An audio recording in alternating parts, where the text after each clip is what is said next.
because starting these things out is always a challenge. And I don't know why. So we should have a standard intro. Yeah. We should have a standard intro. We should just have a standard, I don't know. Well, we have an intro. I mean. Well, yes. I mean, a standard. Yeah. Yeah. But anyway, so today we are, we were just before we turned the cameras and the mics on, we were talking about, does this air or does this stream or what does this do? We don't know. It's satellites or it internets or it's somethings, but it used to be called airing it, and so this is airing, streaming, whatever, just after Independence Day, right? Yep. So if you're listening to this when it drops, congratulations, we just got through the 4th of July. Yay! Barbecues and explosions, what the founding fathers wanted, right? That's right. Let's celebrate the birth of our nation by blowing up a small part of it. Right. That's it. I steal that from a friend of mine, but it's a fantastic quote. I love it. And he probably stole it from someone else, to be perfectly honest. I have no idea. But so we thought, I thought. True thought, yes. To be fair, because Jeff is not a big history buff, and every time I bring up a topic about history, Jeff's like, ugh. But it's a chore and then a frantic struggle to research whatever it was in history that Drew wants to talk about. Yeah, but see, I'm one of those weird people that actually finds history interesting, whereas I grant you that I understand there are a lot of people that don't. Yeah. But here's the thing. When I think about history, and not just about money, which we're going to talk about today, which is like the history and some of the symbolism in money, but just in general, I think history is the greatest story ever told. Everything that has ever happened in human history is part of history. Mm-hmm. So whether it was boring or whether it was interesting, it's all part of history. So it's a matter of what you study. I guess, yeah. Right? Right. There's an old Chinese curse that says, "May you live in interesting times." Nobody studies the 1950s because it was a great time, right? I mean, if you take out Korea, I guess, but for the most part, the Roaring 20s, the 50s were like this like great time in history. Not a lot of people, but a lot of people really enjoy World War II, as far as learning about stuff. So, true. Anyway, I digress. So we're going to talk a little bit about money today. And I know that on the podcast, we generally talk about money. I mean, that's the whole point of the podcast. But we're literally going to talk about physical money and some of the symbolism and so forth that you find on U.S. coins and U.S. bills. And we're going to focus a lot on the $1 bill today. But I think we had you found some interesting stuff about coinage and stuff too, right? I mean, yeah, and I didn't realize how many denominations of coins and paper currency we've had over the years. I mean, a lot. Not a little bit more than what we have today. I mean, like the $3 coin and the half cent and the, I don't know, $2 coin. Yeah. And I mean, there is, it was, I don't want to get too much into coins. We could probably do an entire episode on coins, so we can kind of maybe come back to coins a little bit too. But I will say this, the $1 coin is something that the U.S. Mint and Treasury has been desperately trying to get the U.S. population to adopt, and yet we steadfastly refuse to do so. And I'm not really sure why that is exactly. Yeah, I don't know. Heavier people, I mean, people don't carry coins, and people don't carry paper money much anymore either, but I mean, that's also true. Coins are heavy. Yeah, coins are heavy. That is true. I know that there was a discussion, I guess, when they started trying to introduce the the Susan B. Anthony dollar. Okay, yeah. It was too close to a quarter. Like it felt like a quarter. It looked in size and kind of felt like a quarter. It was hard to discern. But then they tried to do the Sacagawea dollar back in I want to say the early 2000s, something like that.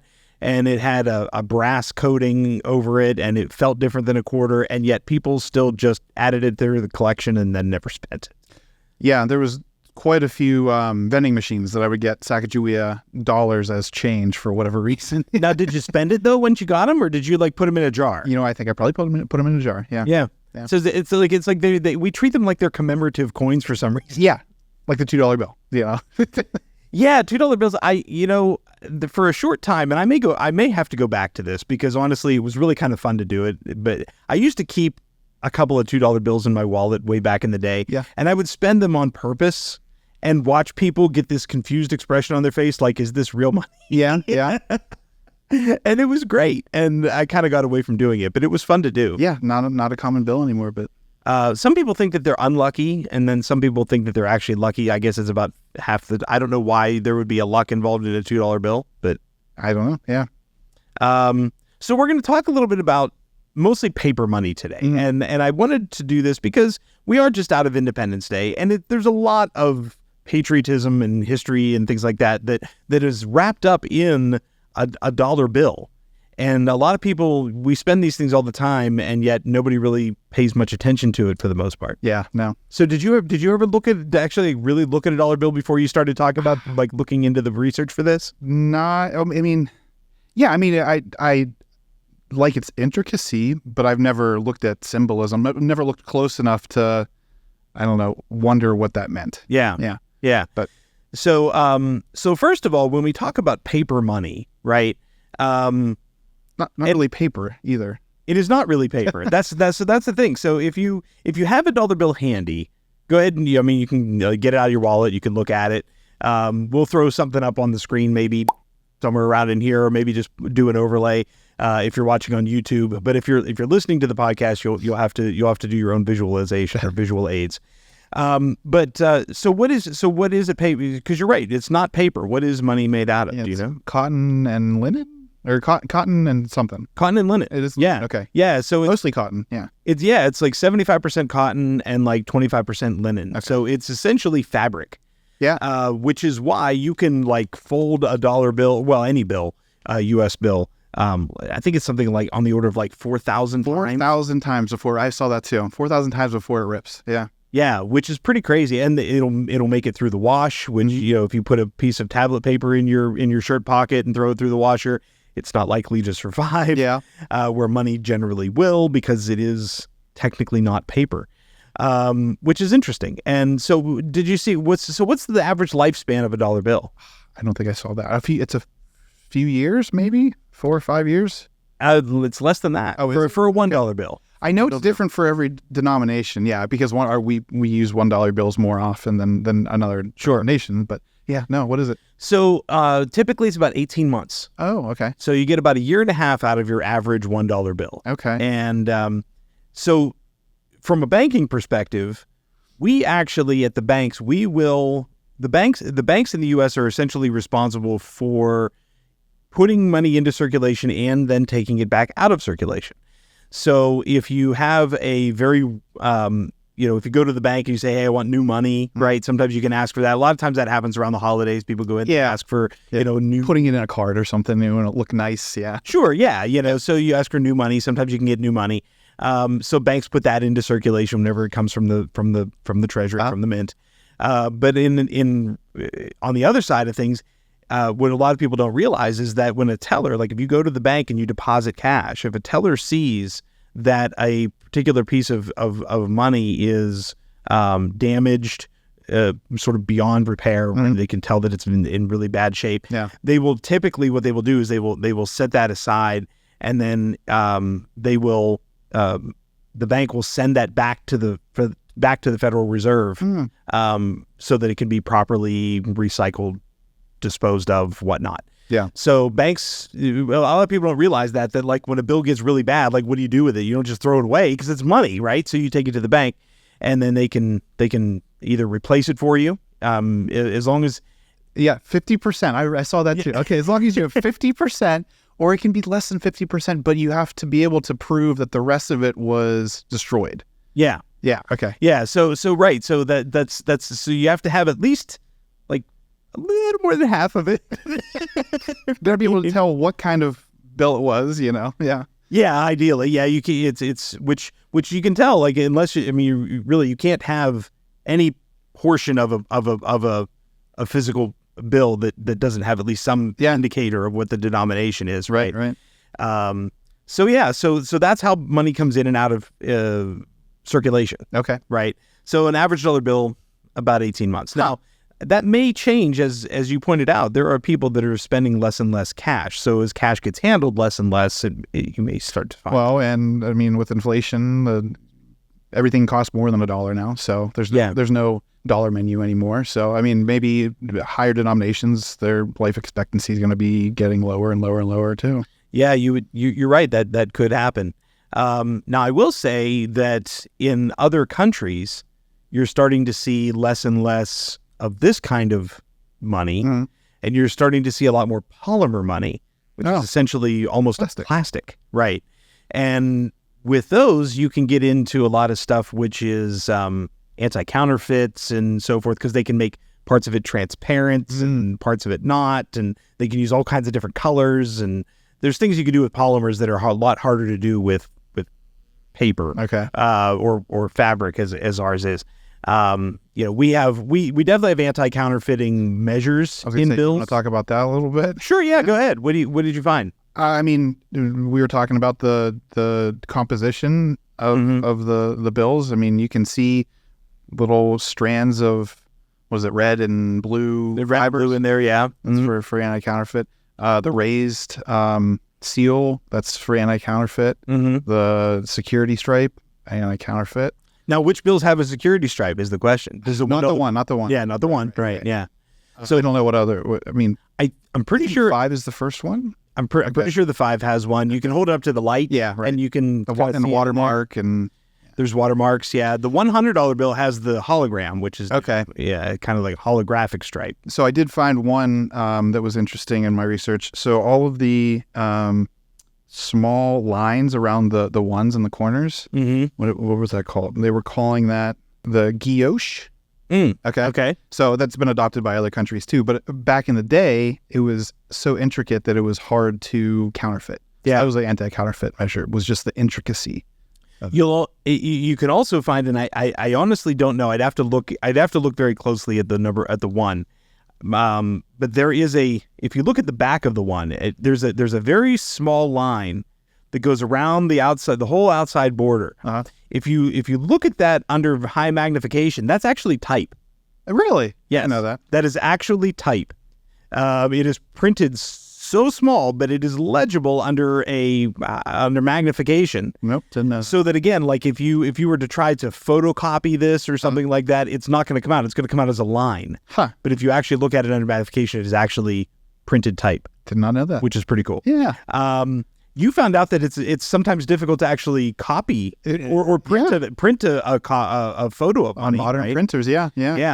A lot of printers have that, anti-counterfeiting in it, so that you can't simply just photocopy it and make yourself one. But again, even in, I mean, we're in marketing and stuff, so we use Photoshop. I've tried to put money into Photoshop, like a stock photo, and it will not let me do it. Yeah, I don't know if you've run into that before or not. I have not. Okay. No, but I can understand that that's a possibility. Yeah. Now, technically speaking, you can print an image of cash so long as it is not the same size as legal tender. Okay. So you can print it, and that's how a lot of these like magazines like that get away with it, because they can make it larger because that's not physically the same thing. Right. And then even that we talk about, like what it's made out of, it feels different. Like you pick up a piece of parchment paper and then pick up a piece of money, and you will definitely feel difference in terms of what that's made out of. Yep. Now, again, we're going to talk mostly about $1 bills here, but for the most part, ones are not counterfeited all that much. And the reason for that is kind of obvious. You'd have to get a lot of them. Yeah. You'd have to counterfeit a ton of them for it to be useful. Let me ask you this. How much would $1 million worth of $1 bills weigh? So I did find, I'm not going to do the math, but it's not as much as you think. I think it was 454 $1 bills as a pound.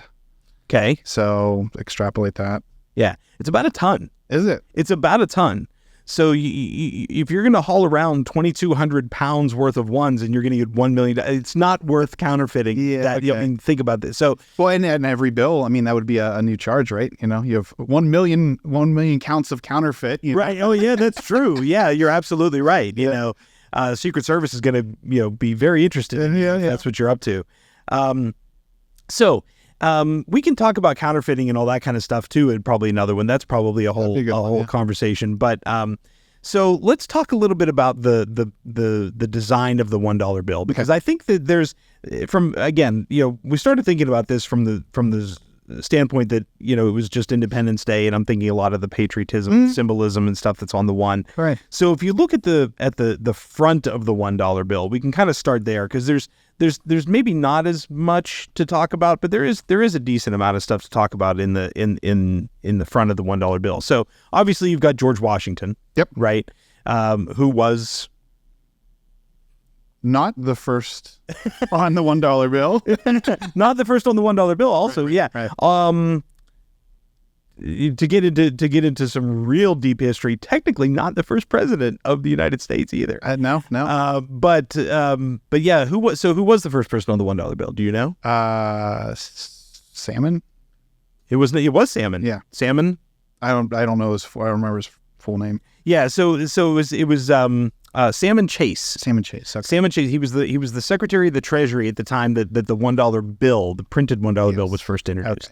Okay. So he put himself on the $1 bill. Interestingly enough, living people are no longer permitted to be on money. I did see that. Yeah. So you have to be passed on in order to be recognized on a piece of U.S. currency today. But at the time, Salmon was like, "Hey, I think my mug would look great." So you got to get advertising. Yeah. You got to be pretty full of yourself, though, don't you? To be like, you know what, I'm going to put me on that money. Yep.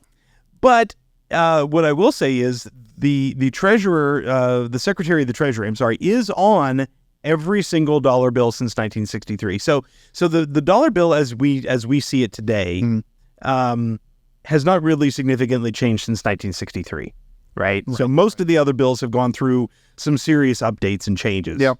But the $1 bill has not. Again, mostly because there's just not a lot of counterfeiting and stuff out there for the $1 bill, right? Yeah. But if you look at the front, so in addition to George Washington's portrait, to the left of George Washington's portrait, near the bottom, you will see that is the signature of the Treasurer of the United States. Yep. And then to the right of George Washington, there's a signature there that is the Secretary of the Treasury. And those are both as of whenever the bill was printed. So you can actually see there's a series mark to the right of George Washington as well that says series and then a year. Mm-hmm. So that tells you when the bill was printed, and then the signatures should be appropriate to that time frame, right? So that is technically an anti sort of counterfeiting measure, right? Because if you don't know who if you were to screen print this or change this or something, and then you have the wrong year with the wrong names, right? That's true. Not that many people would recognize that, but technically speaking, that is the way it was. So did you find anything in your research of what the letter is inside the seal? No, go ahead, tell. Okay. What is so that is the branch that's of the Federal Reserve that issued the bill. Okay. So if you have an A, that's Boston. B is New York, C is Philadelphia, D is Cleveland, E is Richmond, F is Atlanta, G is Chicago, H is Louis, I is Minneapolis, J is Kansas, K is Dallas, and L is San Francisco. So the one in my hand was printed in San Francisco. Yeah, and where did you say F was? F was Atlanta. Atlanta, so mine's from Atlanta. So that's interesting. And so that also tells you that basically if you have a K or above in that little circle, it's probably not legal. Right. Well, K is Dallas and L is San Francisco. Oh, sorry, M or above. Sorry, M or above. Right. M or above. Yeah, so you have that, and then of course this, right above that, this note is legal tender for all debts, public and private. There's also, if you look where you look at the letter, if you look to the left of that, there is a number, right? Yep. And that number is the Federal Reserve District seal. And then you also have to the left of that, a note position, letter, and number. And so there's a tiny little letter and number in there too. So again, these are things that most people probably don't even notice. And that's the sheet that it was printed on. So that if they have an error, they can go back to that sheet and see if that error was on every bill. So basically what they're looking at is they're looking at the engraving? Yep. Yeah. So this is like your lot number, I guess. Okay. So essentially, if there's an issue that they find on multiple bills of that thing, they can go back and look at the engraving and make sure that there's not a problem. And they can dispose of that sheet or sheets, however many it was affected. Yeah. So they do come off the printer in sheets. And you can buy them. I found out too. You can. I actually have one. And that's more than the value of what's printed on it. True. I have one from the 1980s. My uncle worked for the federal government, and whenever I was a kid, he gave me a sheet, an uncut sheet of $1 bills, and I still have it. Yeah, it's like double or triple. I looked it up just even today because I was curious if hey, I get a sheet of $1 bills. I get 10 $1 bills for $10. No. Yeah. I want to say I'd have to go back and find it. I know where it is, but I think there's 20 to a sheet. Okay, they had different amounts on. So if that's true, then my $20 sheet is like worth 40, 50. Yeah, $40-$50. So it's not too bad. Yeah. Thanks, Uncle John. You can buy shredded money too, I found out. Can you? You can, yeah. Because like what you said, like when a bank gets a bill from a customer that can no longer be used, they send it back, and the Fed shreds it and sells it and makes a profit off of shredded money. I mean, there's nothing wrong with that, I guess. I have seen pens and things like that with like shredded money, like in like the circular, like the clear part of the pen, things like that. Yeah. So I guess that I think we might have even had some here at one point. Oh. I'd have to go back and look, but yeah. So that's kind of cool. So and then of course you have your serial number, Federal Reserve Note, United States of America, all that stuff. So that's. I mean, I think I think most people probably spend most of the time looking at the front of a $1 bill. Yeah. Now on the one more thing on the front, symbol-wise that I have found was a lot of leaves. So those are laurel leaves, and that is honor and wisdom, and also military victory. It symbolizes. Oh, nice. Okay. Yeah, you're right. There are a lot of leaves on there. I did not realize they were laurels, but that does make sense.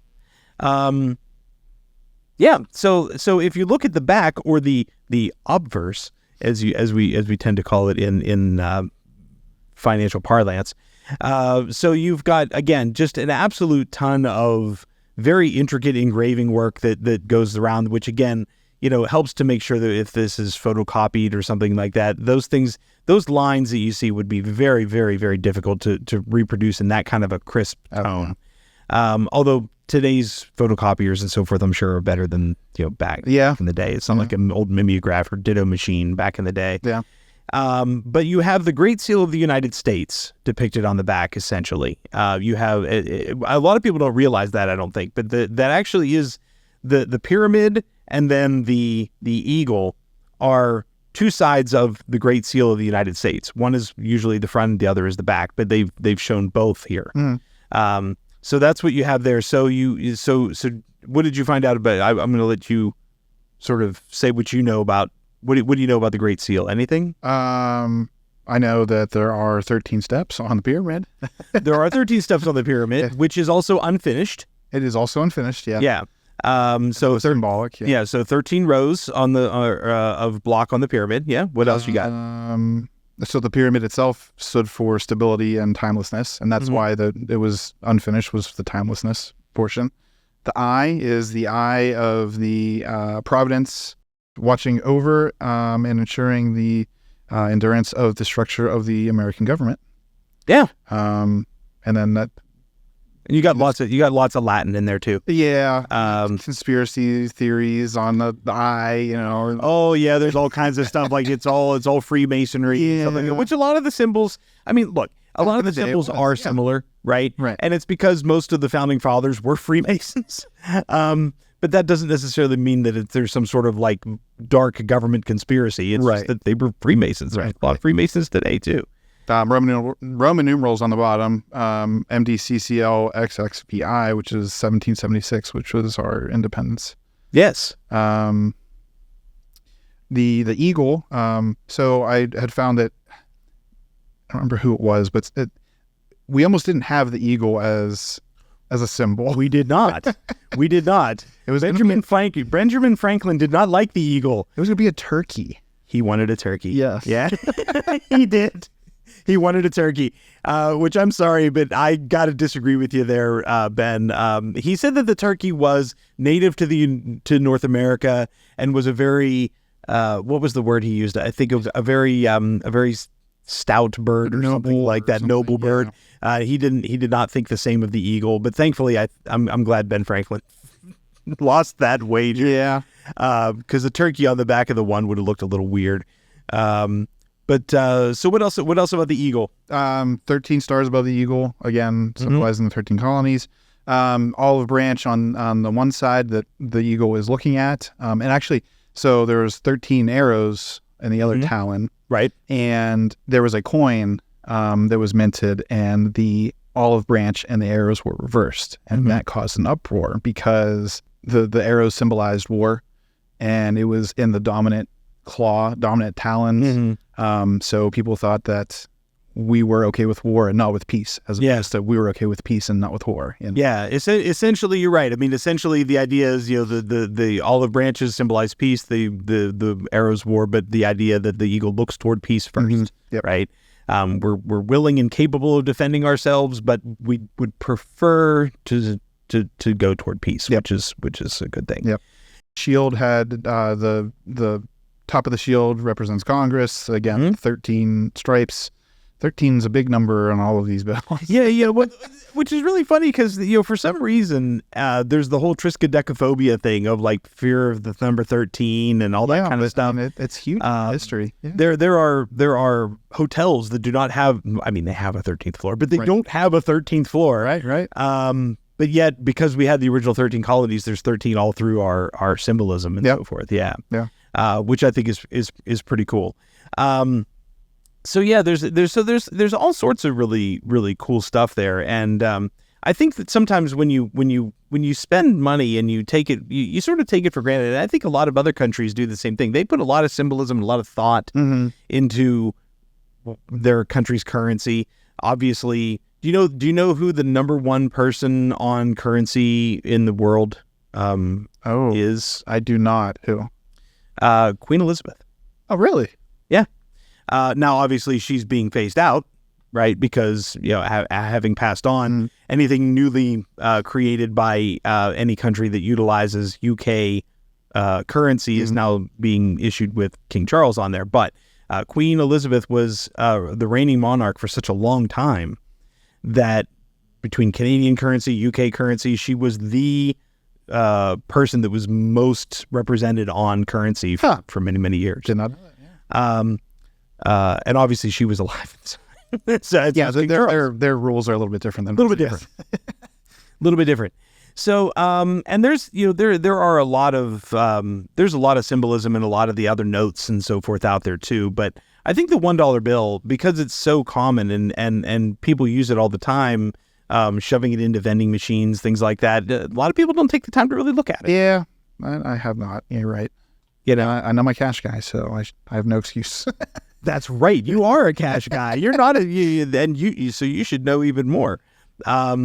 Yeah. So I think that's pretty cool. Yeah. And so I mean, we can talk about the others, the other bills, things like that. Maybe at some point, maybe we can turn this into a small series that we kind of revisit these things from time to time. Go back and look at coins and things too, because there's a lot of symbolism in coins.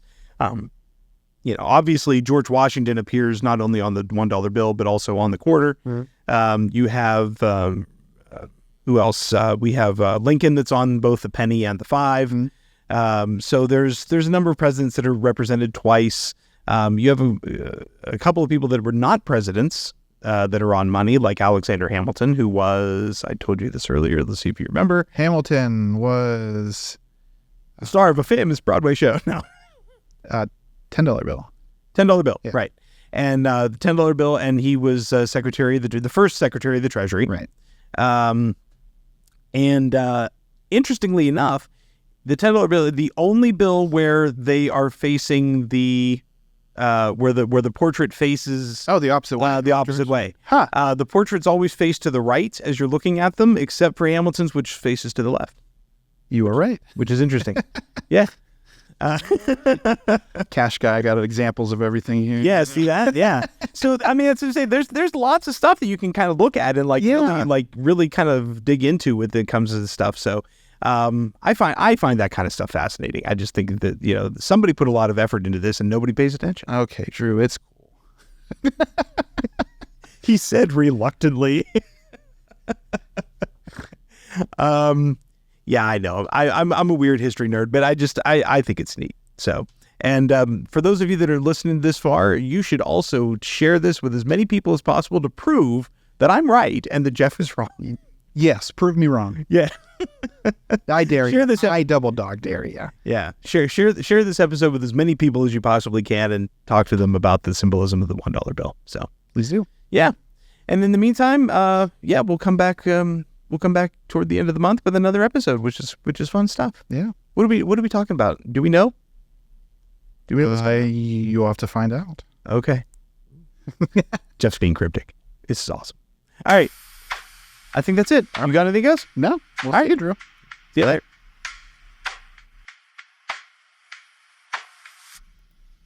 This podcast focuses on having valuable conversations on various topics related to banking and financial health. The podcast is grounded in having open conversations with professionals and experts with the goal of helping to take some of the mystery out of financial and related topics, as learning about financial products and services can help you make more informed financial decisions. Please keep in mind that the information contained within this podcast and any resources available for download from our website or other resources relating to Bank Chats is not intended and should not be understood or interpreted to be financial advice. The hosts, guests, and production staff of Bank Chats expressly recommend that you seek advice from a trusted financial professional before making financial decisions. The hosts of Bank Chats are not attorneys, accountants, or financial advisors, and the program is simply intended as one source of information.